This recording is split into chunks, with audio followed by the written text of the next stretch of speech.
Booktube! My name is Sarah and welcome to the Bookish Knitter and welcome to a weekly reading update. Today we are talking about week number 10 and this is March the 3rd through March the 9th. So in these videos I talk about all the books that I finished reading the previous week and I give you my full thoughts on them because I do the daily reading vlogs but I do not talk about the books in full when I finish them and my full thoughts. I put those in these separate videos for those of you who are just more interested in hearing this bit of it. So let's jump in and get started.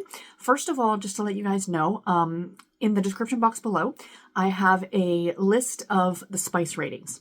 So I put that in there now for those of you who might be interested in when I read a romance novel or something that does include a romance, I do include a spice rating. And the definition of what one chili pepper, two chili, what all those things mean is in the description box below. I also have timestamps if you want to jump ahead to any of the individual reviews. So let's jump in and get started. So the first book that I finished last week was High Stakes Bounty Hunter, and this was by Melinda de Lorenzo.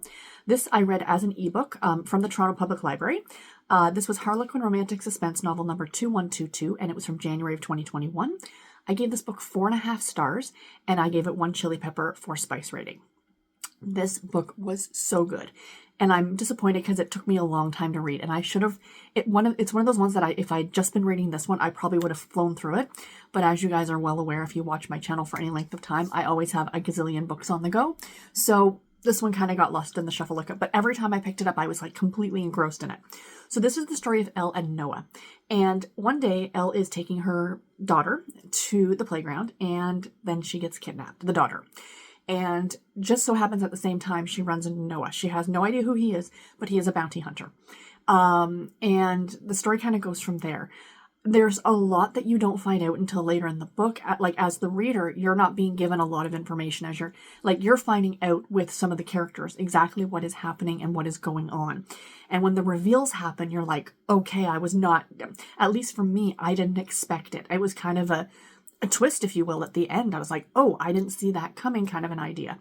And yeah, it was really, really good. There is one love scene in the book, completely behind closed doors. That's why I got a 1 chili pepper rating. But it is there. But yeah, I mean, this was mostly, the two of them kind of hunting for her daughter. And oh my gosh, it was so, so good. Also takes place in Vancouver, Canada. For those of you who are kind of doing like maybe an around the world type challenge and you want a book for Canada, this is also a standalone. So you don't have to worry about you're jumping into a series or anything at all like that. Really, really good. I absolutely recommend it. I don't want to talk about it too much, mainly because I don't want to give too much away. Me going into it, I only knew that it was about a little girl who was kidnapped and these people are going to try and find her. That's really all you need to know going in. After that, just enjoy the ride. It was really, really good. The next book that I finished was Kristy's Great Idea by Anna Martin. This is Babysitter's Club book number 1, and I gave it, of course, 5 stars. This book will always get 5 stars.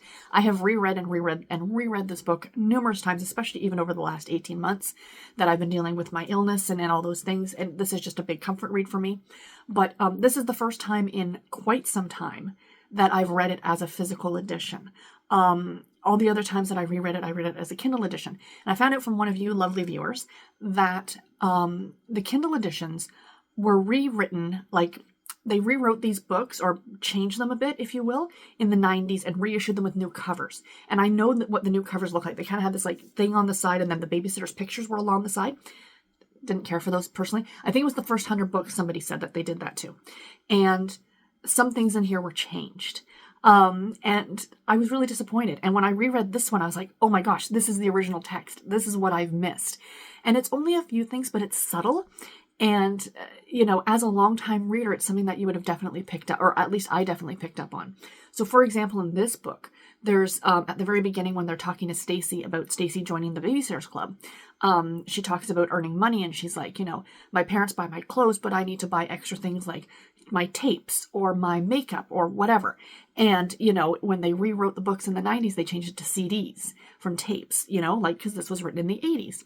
And there's another scene where Kristy's talking about toys that Karen, Watson's daughter, plays with. And in the new text, it's My Little Pony, which I guess was making a comeback in the 90s.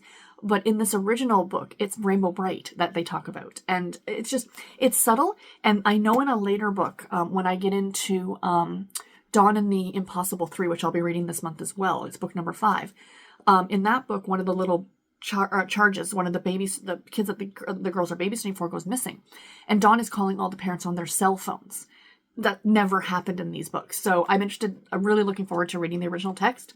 And now that I know that the first 100 books were reprinted, I'm going to do my best to hunt out these original editions in the first 100 books. So I'm making sure to get these ones and not the rewritten ones. That's just, And also, there's one thing about these books that just makes them extra special, and that is, of course, the handwriting. And I talked about this in a vlog the other day. But for those of you who didn't see it, I'll try and show you if I can. There it is. So, for example, on certain chapters, you get the handwriting from the babysitters. That's Claudia. That's Claudia's handwriting. And I know one of my viewers pointed out that Stacy's handwriting was always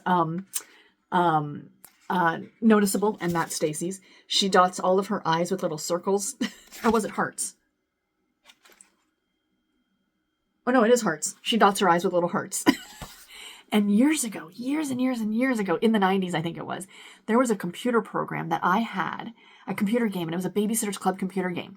And you got all the fonts for the Babysitter's Club. I think you can still hunt them out now online if you look for them and download them to use in Google Docs or Microsoft Word or something like that.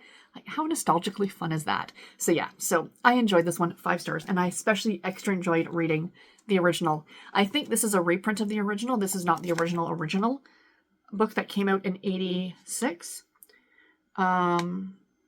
No, copyright 1986. So this might be an original edition. So yay on that one. And the last book that I finished last week was the Au Pair Affair by Tessa Bailey. This is the second book in the Big Shot series. I read this one also as an ebook from the Toronto Public Library. I gave this book 4 stars, and this one got 4 chili peppers. This one was very spicy, but that's on par for Tessa Bailey. So this is the story of Tallulah and Burgess, and you meet the two of them in the first book. Now, you don't necessarily have to have read the first book to read this one, but I'm going to go off script and say I kind of recommend that you do, because what I'm finding with this series is they're really melding each book into the next. So in book 1, you meet, Tallulah and Burgess meet in book 1, and, you see their meeting. You don't necessarily have had to have seen that to understand what's happening in book 2.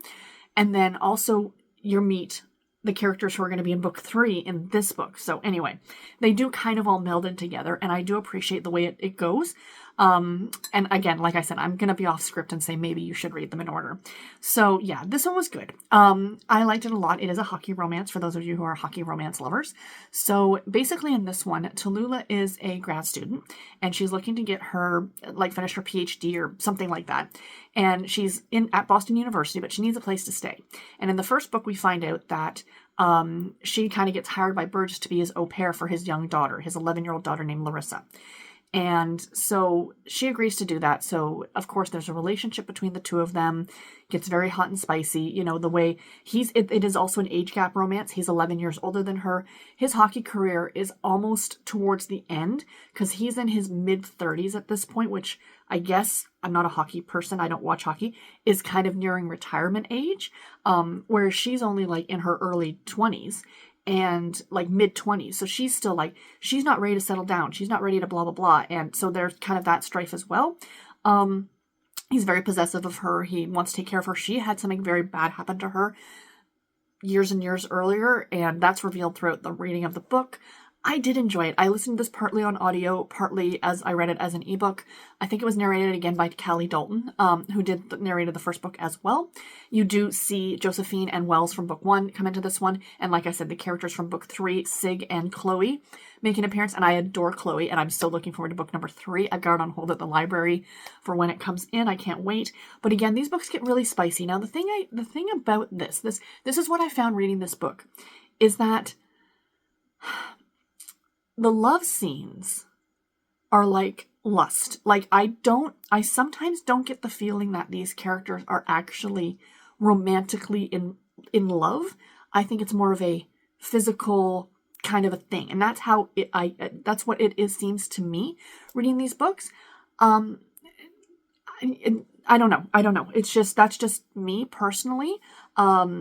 Each to their own. I know there's a lot of people out there who love these spicy romances, and, so do understand that these go but they are really good. They are really funny, really great rom-coms, really, really great rom-coms. But this one definitely has that bit of a backstory with, Tallulah of, her this thing that happened to her years ago. So yeah, but anyway, yeah. So that's what I finished this week, you guys. I hope you enjoyed this video. Let me know in the comments below, have you read any of the books that I talked about? What did you think about them? Or what was your favorite book that you read last week? And until my next video, everybody, take care and happy reading. Thank you all so much for watching. Bye, everybody.